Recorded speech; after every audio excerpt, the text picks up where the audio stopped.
Lesson 22, Section 3, Antietam, a Bloody Affair. The Battle of Bull Run ended Northerners' hopes for a quick victory. In the months that followed that sobering defeat, the Union began to carry out the Anaconda Plan. The Anaconda Plan in action.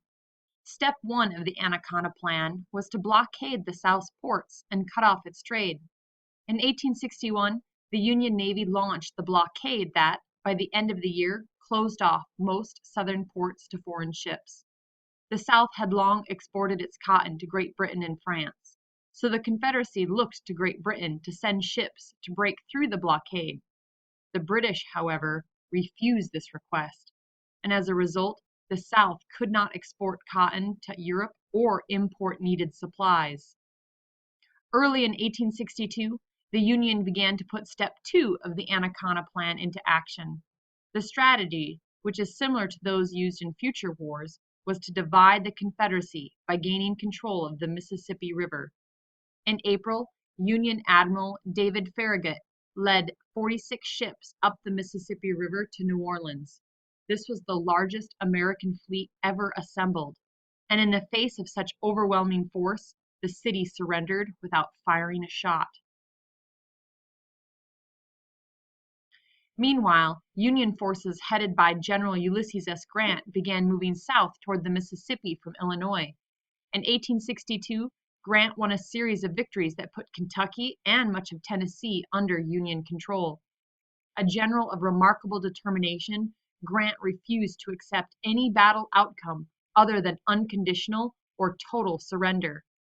For this reason, U.S. Grant was known to his men as Unconditional Surrender Grant. Later in 1862, Union General George McClellan sent 100,000 men by ship to capture Richmond. Again, a Union victory seemed certain, but despite being outnumbered, Confederate forces stopped the Union attack in a series of well-fought battles. Once more, Richmond was saved. The Battle of Antietam. At this point, General Robert E. Lee, the commander of the Confederate forces, did the unexpected. He sent his troops across the Potomac River into Maryland, a slave state that remained in the Union. By invading Maryland, Lee hoped this show of strength might persuade the state to join the Confederacy.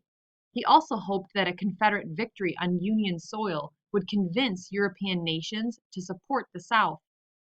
On a crisp September day in 1862, Confederate and Union armies met near the Maryland town of Sharpsburg along Antietam Creek.